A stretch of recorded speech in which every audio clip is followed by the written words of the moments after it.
देख रहे हैं वनांचल भूमि न्यूज।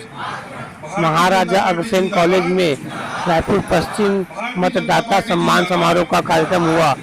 इस कार्यक्रम में रायपुर ग्रामीण के विधायक मोतीलाल साहू जी ने बताया, जेपी नड्डा जिंदाबाद, विष्णुदेव साय जी जिंदाबाद, बिजमान भैया जिंदाबाद, राजेश मुड़त जिंदाबाद। आज के इस मतदाता सम्मान समारोह में हम सबके बीच हम सबके वरिष्ठ नेता परम सम्माननीय राजेश मुड़त जी, मंच में आसीन हमारे जिला के सम्मानित अध्यक्ष श्री जयंती पटेल जी, हमारे वरिष्ठ नेता पूर्व सांसद हम सबके मार्गदर्शक श्री सुनील सोनी जी, प्रदेश के उपाध्यक्ष बहन लक्ष्मी वर्मा जी, मंचासीन सभी हमारे वरिष्ठ पदाधिकारीगण, सभी पार्षदगण और यहाँ पर उपस्थित हमारे सभी मतदाता भाइयों एवं बहनों, सभी हमारे कार्यकर्ता साथियों, अभी हम सब विधानसभा चुनाव से लेकर के ये लोकसभा चुनाव और आने वाले चुनाव की भी हम सब तैयारी में लगे हुए। 2023 की जब विधानसभा चुनाव हुआ तो छत्तीसगढ़ की इस चुनाव की ओर लगभग पूरे देश का ध्यान, क्योंकि 2018 के चुनाव में जो परिणाम आया था उसको देख करके अटकलें लगाते थे कि आखिर छत्तीसगढ़ में क्या होगा। और ये परिणाम जो है मतदाता किसके पक्ष में देगा। तो 2018 के बाद जो छत्तीसगढ़ में कांग्रेस का सरकार रहा और जिस प्रकार से छत्तीसगढ़ की दुर्दशा पिछले 5 सालों में हुआ कि जो भ्रष्टाचार कांग्रेस के राज में छत्तीसगढ़ में हुआ, जिस कदर छत्तीसगढ़ को लूटा, तो एक नारा दिया, अब नहीं सही वो, अब नहीं सही वो। सचमुच वो पीड़ा का अंदाज मैं समझता हूं कि छत्तीसगढ़ की सभी जनता ने उस पीड़ा को झेला। जिस गति से डॉक्टर रमन सिंह जी के नेतृत्व में संपूर्ण छत्तीसगढ़ का विकास हुआ था, उन 5 सालों में कितना पीछे किया था, वो हम सब इसके चश्मदीद गवाह हैं और भुक्तभोगी भी हैं। लेकिन 2023 की जो चुनाव में और जो परिणाम आया और सभी कार्यकर्ताओं ने मेहनत किया, कि अब सबके दिमाग में था, बुद्धिजीवी भी कहते थे कि अब छत्तीसगढ़ को बचाना। इस बातों में कितना भाव है, आप अंदाज लगा लीजिए, कितना पीड़ा है कि जब किसी चीज को बचाने वाली बात हो तो लोगों की जेहन में कितनी पीड़ा रहता होगा।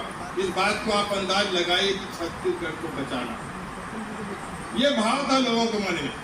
एक मतदाता भी विचार करने लगा कि अब छत्तीसगढ़ को अगर बचाना है और पुनः विकास की गति में आगे बढ़ाना है तो फिर से भारतीय जनता पार्टी को लाना है।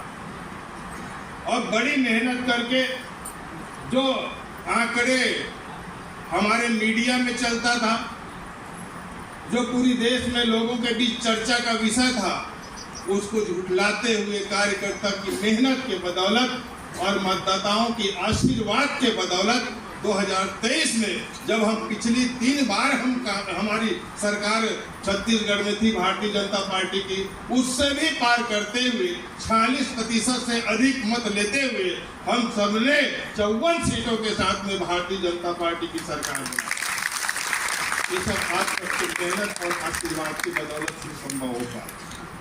देश में जब आम चुनाव की घोषणा हुआ और उस आम चुनाव में जब भारतीय जनता पार्टी के राष्ट्रीय अध्यक्ष जेपी नड्डा जी ने और वरिष्ठ नेताओं ने अपील किया कि समस्त कार्यकर्ता और मतदाता जो है इस बार हम सबको 51% से अधिक मत हमको इस देश में हासिल करना है।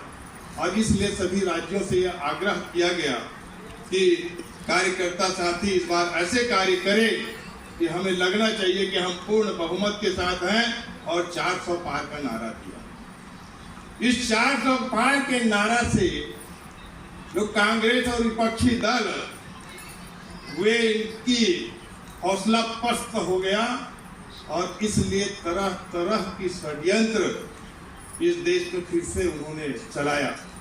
और सबको पता है कि संविधान की किताब को हाथ में लेकर के जिस प्रकार झूठा प्रचार किया, जिस प्रकार से आरक्षण समाप्त कर दिया जाएगा ऐसा झूठा प्रचार किया और एक वातावरण देश में बनाने का कोशिश किया जिससे देश की जनता और खास तौर पे पिछड़े तबके इस बात को सोचने के लिए विवश हो गया, क्या भारतीय जनता पार्टी 400 पार जाएगी तो संविधान खतरे में हो जाएगा, देश का लोकतंत्र खतरे में हो जाएगा, या फिर यहां से आरक्षण समाप्त कर दिया जाएगा। आम मतदाता जो गुमराह, ये ऐसा षड्यंत्र कांग्रेस और विपक्षी दलों ने किया। कई जगह पे इसका असर भी दिखा, कई राज्यों में इसका असर भी दिखा, लेकिन मैं छत्तीसगढ़ की मतदाता, छत्तीसगढ़ की जनता को इस मंच के माध्यम से धन्यवाद देता हूं जिनके ऊपर झूठा प्रचार का कोई भी असर किसी भी सूरत में दिखाई नहीं दिया। और इस लोकसभा चुनाव में देश की टॉप 10 सर्वाधिक मतों से जीतने वाले सांसद में हमारे लोकप्रिय सांसद श्री बृजमोहन अग्रवाल जी को आप सब ने आशीर्वाद दिया और सहयोग किया, जिसके बदौलत 5,75,000 से अधिक मतों से हम जीत करके जब भी देश में अगर बात होगी कि 2024 की चुनाव में वो 10 कौन से लोकसभा क्षेत्र थे तो छत्तीसगढ़ का नाम भी आएगा कि रायपुर लोकसभा के मतदाता ने इतने अधिक मतों से जिताया।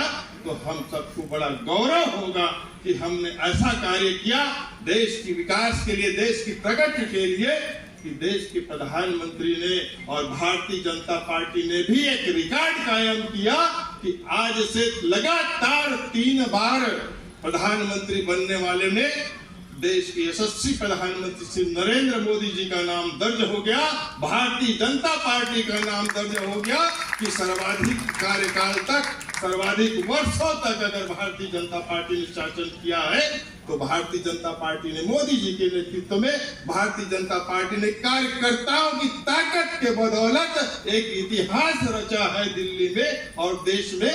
तो वो हमारे मतदाता भाइयों बहनों और हमारे सब कार्यकर्ता साथियों की बदौलत ये सब संभव हो पाया है। तो एक देश में ऐसी एक ताकत जो लगातार देश को कमजोर करने की कोशिश कर रहा है, उसको देश की जनता ने और हमारे कार्यकर्ता साथियों ने नकारते हुए एक विकास की ओर, और जिस प्रकार से इन 10 सालों में जो विकास काम हुआ था उसको स्वीकार करते हुए मोदी जी को आशीर्वाद मिला और हमारे नेता बृजमोहन अग्रवाल जी को और हमारे राजेश मूणत जी तो लोकप्रिय हैं ही। पश्चिम विधानसभा में जो विकास हुआ है वो किसी से छुपा नहीं है। लोग कहते थे इन्होंने माननीय मंत्री जी होते हुए अपने क्षेत्र को अपने परिवार की तरह, घर की तरह संवारा है, उसको देखना है तो पश्चिम विधानसभा देखिए, लोगों की जुबान में प्रदेश में होता था ये हमारे राज्य में 88,000 से अधिक मतों। और मैं तो बोलता हूं कि अगर हम रायपुर की बात करें तो ये चारों विधानसभा में सबकी भूमिका है, हम इसको किसी एक विधानसभा में बांट नहीं सकते। क्यों? क्योंकि एक भाई अगर पश्चिम में है तो एक भाई ग्रामीण में है, तो कोई रिश्तेदार हमारा दक्षिण में है तो कोई उत्तर में है, हमारा तो सभी परिवार की तरह है। ये 4 विधानसभा रायपुर ग्रामीण की, इसमें मैं किसी प्रकार की मुझे भेद नजर नहीं आता, हम सब एक परिवार की तरह हैं, इसलिए इसको बांटा नहीं जा सकता। हम सब एक दूसरे से जुड़े हुए हैं, मिले हुए हैं। इस प्रकार अगर हम रायपुर की हम चारों सीटों की बात करें तो मैं बधाई भी देना चाहूंगा हमारे जिला अध्यक्ष जी जयंती पटेल जी को।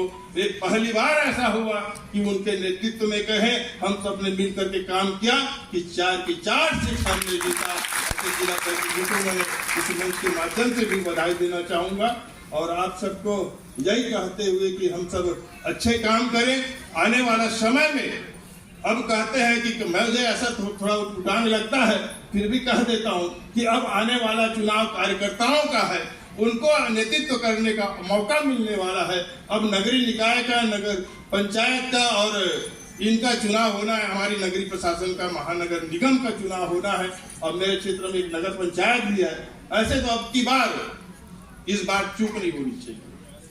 इस बार यहां भी नगरीय प्रशासन में महानगर निगम रायपुर में महापौर भारतीय जनता पार्टी की बनना चाहिए। अब कोई चूक नहीं होनी चाहिए। अब इनको कहीं जगह नहीं मिलनी चाहिए, विपक्षियों को और कांग्रेसियों को, उनके सहयोगियों को। अब उनको जगह बिल्कुल नहीं मिलनी चाहिए। हर सीट पे हम नजर रखें, हर सीट पे मेहनत करें, एक एक वार्डों पे हम जाएं और जा करके हर वार्ड से हम प्रयास करें कि हमारा भारतीय जनता पार्टी का कमल ही खिले। क्योंकि हम तो लड़ते हैं चुनाव, तो प्रत्याशी तो अलग है, लेकिन हमारी तैयारी जो होता है हम कमल छाप के लिए करते हैं, भारतीय जनता पार्टी के लिए लड़ते हैं। तो यही आप सबसे अपील करते हुए कि हम जहां भी हैं, जिस स्थिति में भी हैं, हर वार्ड में कमल खिलना चाहिए। आपको ये न्यूज अच्छा लगे तो लाइक करें, दोस्तों में शेयर करें और सब्सक्राइब करें। ऐसे ही खबरों के लिए बने रहिए वनांचल भूमि न्यूज से। मैं मनीष मिश्रा। मैं अपनी वाणी को विराम देता हूँ। आप सबको